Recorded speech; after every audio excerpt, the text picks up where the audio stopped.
McLaren. What bitter, bitter disappointment for him. He may have been prepared to move over. And look at that! And colossally, that's Mansell. That is Nigel Mansell, and the car absolutely shattered. He's fighting for control, and you can see what's happened. Mansell is out of the race. Now, this could change and will change the World Championship.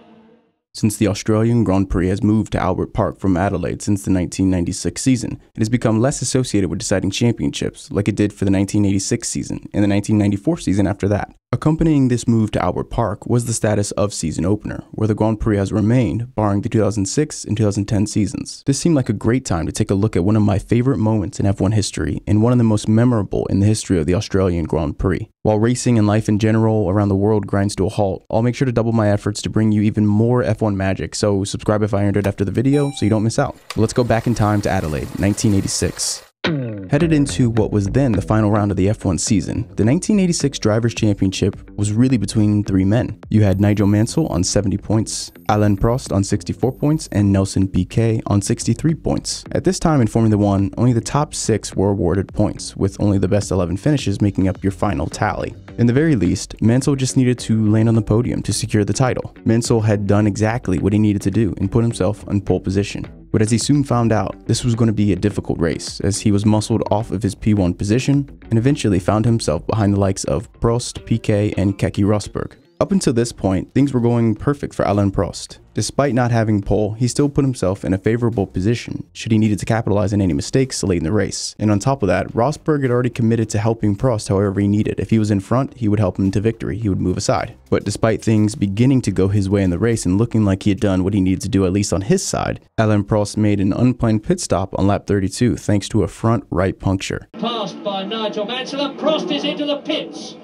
Alain Prost. This turned out to become one of the most critical decisions of the entire championship. After this pit, Prost's race was all but over, at least as it looked on the surface. He was now chasing from P4 after the change of his Goodyear rubber and a massive nightmare 17-second pit stop. And this is a bad change by modern standards. Over 17 seconds, Alain Prost, and that is not good. That could be critical. At this point, there really wasn't much that Rosberg could do to help his teammate in his battle for the title. Really, the only option that Prost had was to make up as much time as possible and cut the gap to the leading pack. And good thing he did, because he had no idea what would come next. After seeing the state of Prost's tire, the Goodyear racing manager made the determination that the tires were fine and could run the 82 laps with no need for fresh rubber.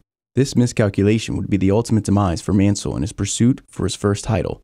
Seeing as though McLaren and Williams both shared the same tire manufacturer, hearing the analysis that the tire was fine, they made the decision not to bring any of their drivers in. Things became increasingly more dramatic as we entered the final quarter of the race. Prost is slowly but surely making his way back to the front of the pack. He's using his fresh rubber effectively.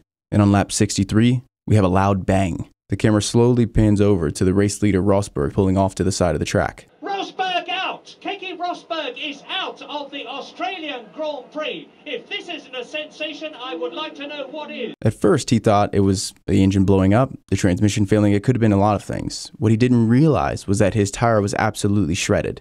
There was delamination happening, which is not good for anyone holding that Goodyear tire. Delamination is more typically and simply called losing tread. You can attribute plenty of things to delamination, but the main most cited root causes to belt separation are things like improper inflation, very high speeds, high temperature punctures. All of these things are very common in Formula 1, so there's a lot of factors. Even after Goodyear engineers are confirming that the tires are fine, Williams still has their doubts, but their worst fears come true when they see Rosberg retire. Capitalizing on the situation, we see Prost creeping up and eventually makes a pass on Mansell. But it doesn't really matter because Nigel is still in P3, so even though he's relegated, he's still safe for the title. While all of this is playing out, Williams race engineers are making a decision whether they should bring Mansell in for protection. Ultimately, they decide it's a good call. Sitting in P3 and safe to take the title, they call Mansell in. But before he can get to the pits, change his tires out of protection, and take his victory, the worst happens. He may have been prepared to move over. And look at that! And colossally, that's Mansell! That is Nigel Mansell! And the car absolutely shattered. He's fighting for control, and you can see what's happened. Mansell is out of the race. Now, this could change and will change the World Championship. What an absolute tragedy.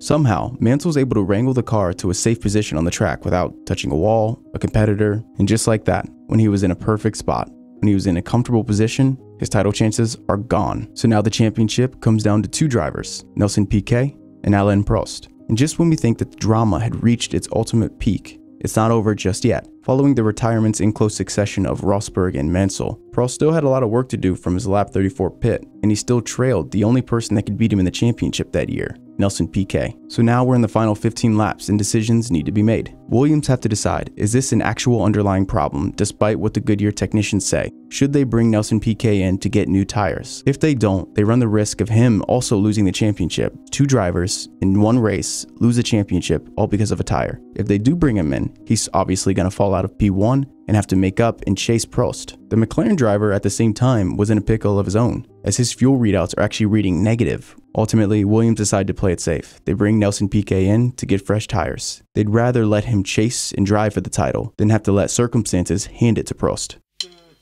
Despite Piquet's best efforts to close down Prost ran a successful final 15 laps to manage the tires and the fuel to take his championship. The worst part was when they actually brought Piquet in to check his tires, they were in perfect condition. They looked great. This story of the title decider from the 1986 season does a lot of important things for me.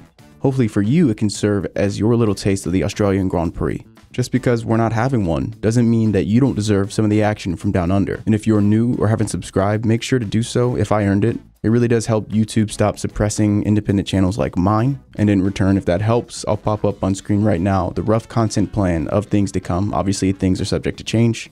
I hope you enjoyed this F1 story, and for each canceled or postponed Grand Prix this season, I'll bring you an interesting moment from that race's past, so it's like you never missed it at all. We're in this together, so thank you for the support, and I'll see you very, very soon. And a tremendous effort also by the McLaren team. It's been a wonderful Foster's Australian Grand Prix. I've enjoyed the sponsor's product plentifully, And Alain Prost is virtually within sight. You have seen the crowd rising to this popular...